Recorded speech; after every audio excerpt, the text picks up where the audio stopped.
What's up, crafters? If you're looking to create unique monogram frames inside of Cricut Design Space, but you're not sure where to start, let me show you inside of this video exactly how to achieve those results. We're going to use a free SVG bundle from designbundles.net, and we're going to change it from this to this. The first step naturally is going to be to download the SVG bundle, and in order to do that, you just have to slide on over to designbundles.net. I will link this specific SVG down below, but we go to download the free file now. Now, designbundles.net offers commercial use with all of their products, including their freebies. So if you are a small business and you are wanting to sell an end physical product, this is the perfect opportunity for you. When you download this SVG, you're going to be presented with a zip file. That zip file is going to look something like this. Once you extract the file, you are going to see different folders inside of there. Now, this particular designer bundled their bundle in a way that you can see the DXF files, the EPS files, the SVGs, all of those things in one folder. Now, you do not need all of these things. If you are a Cricut user, you only need that SVG file. If you are a Silhouette, you only need the DXF file. If you do not have a Mac, oftentimes you will see a Mac file like this. If you do not have a Mac, you can delete this, get rid of unnecessary files. Now, they have a lot of beautiful floral SVG files that you can use, and in order to do that, all you have to do is pull up Cricut Design Space. On the left hand side, you are going to see an upload button. We are going to select this upload button and upload our SVG file. Now, you can do this one of two ways. You can click on browse and go find that file, or you can do my personal favorite, which is just drag and drop, because most of the time I already have the folder open on my desktop, so I just have to upload the image as such. So I'm going to go ahead and grab an SVG file, and we're just going to kind of slide it on over there. It's going to show up as a cut file because it is an SVG. Fill out your image name and your tags and hit continue. So now that that is up there, we're going to go ahead and import it and add it to our canvas by selecting the file and going to add to canvas. So now I did use a different SVG before in the example just so that I can run through it. In this one, we're going to use another one so that I can show you the process and show you that you can literally use just about any SVG in order to get the same result. So now the first step that you're going to want to take now that we're inside of Cricut Design Space is we're going to create a box. In order to do that, we're going to slide on over to the left-hand side under Shapes. We're going to select that button, and it's going to present you with a bunch of shapes that Cricut Design Space offers. We just need a basic square, and we're going to unlock this square so that we can turn it into a rectangle. In order to unlock it, we just select the square, and at the top center, you're going to see a bar that has size on it. If you select the lock icon, it's going to unlock the constraints that are on that box, allowing us to drag it. So we're going to select the boxes on the edges of this box, and we're going to drag it into a rectangle shape.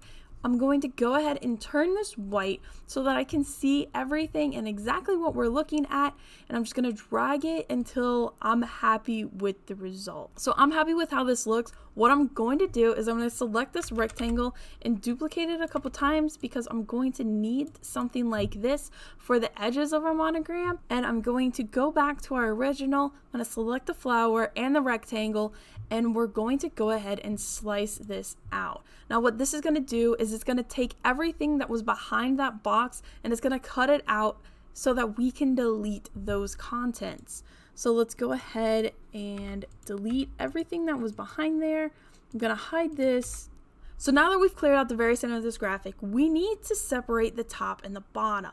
And we can do this of one of two ways. We can either duplicate the design and then use the contour feature down in the bottom right hand corner, pick and choose our different pieces, or we can kind of take a shortcut.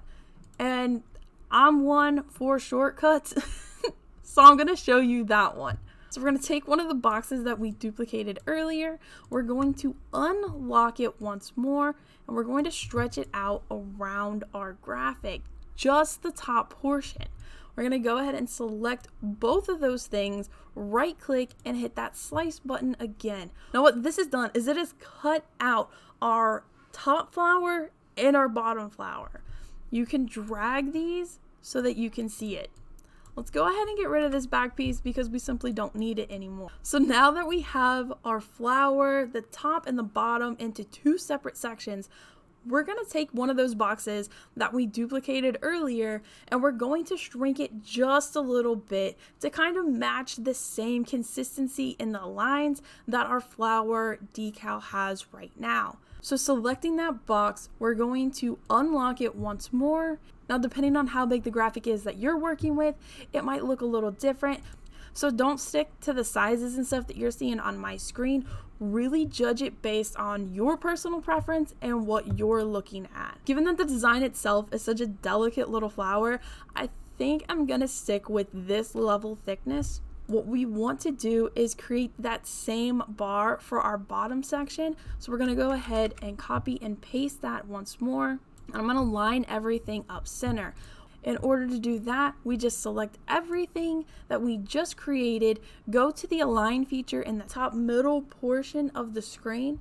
We're gonna select that and it's gonna bring up the different options. We're gonna go with center horizontally, and that's gonna bring everything and line it up perfectly in the middle for us.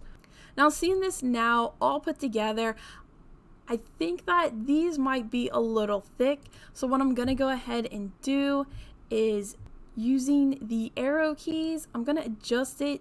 I'm pretty happy with how that looks. So I'm gonna select this bottom one. I'm gonna make sure that that's unlocked as well. And I'm gonna drop this down to 0.1. Now, doing this, you can see that it created kind of like a little gap. So I'm just gonna drag this down a little bit and I'm gonna recenter everything once more. One thing that you want to keep an eye out when you're doing things like this is making sure that there's no really thin lines here. For example, this bottom section of our flower, there's a really small little hole there. Now we can contour this out, or we could just move the bar down a little bit. I think I'm just going to go ahead and move that bar down, and it's going to get rid of that super tiny hole.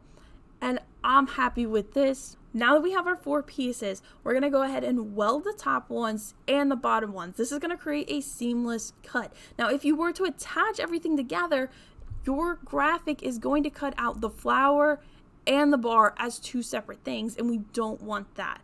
So selecting the top portion of this, we're going to right click and we're going to weld, or you can use the quick functions down here on the bottom right. And we're going to do the same process for our bottom flower. Now, one thing that you can do is select it and use that contour feature just to make sure there's no super tiny little spots. Like this one right here, it looks like I wasn't able to get rid of that little tiny piece fully. So what I'm going to do is scroll all the way down and select that tiny little sliver, because Cricut, it's gonna tear it up, and I don't want there to be any kind of weird spots in my vinyl. So I'm just gonna hide that, and that's gotten rid of that. And we're gonna do the same thing with that top piece. Make sure there's nothing that's super tiny. So now that we have our monogram frame into two separate pieces, we can go ahead and add our text.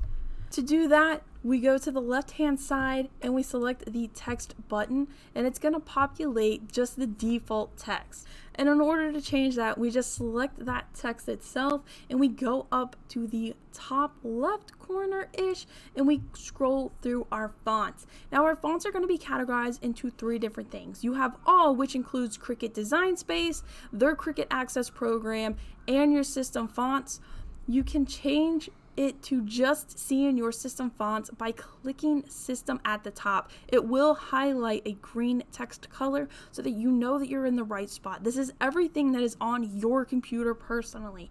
We can scroll through everything that you've got installed, and you can select what's best going to work for you in your project. So if you're using a cursive font, you do want to make sure that you weld those cursive letters. Cricut Design Space is going to cut out each one. If you change the text to white, you can see exactly the outline that it's going to follow. And as you can see, the A, the S, the H, the L, all of those letters are going to be cut individually. If you're selling things, you want it to be as perfectly polished as possible. It's going to give you a high reputation, and it's going to let your customers know that you are about that quality. So make sure that you're welding your fonts.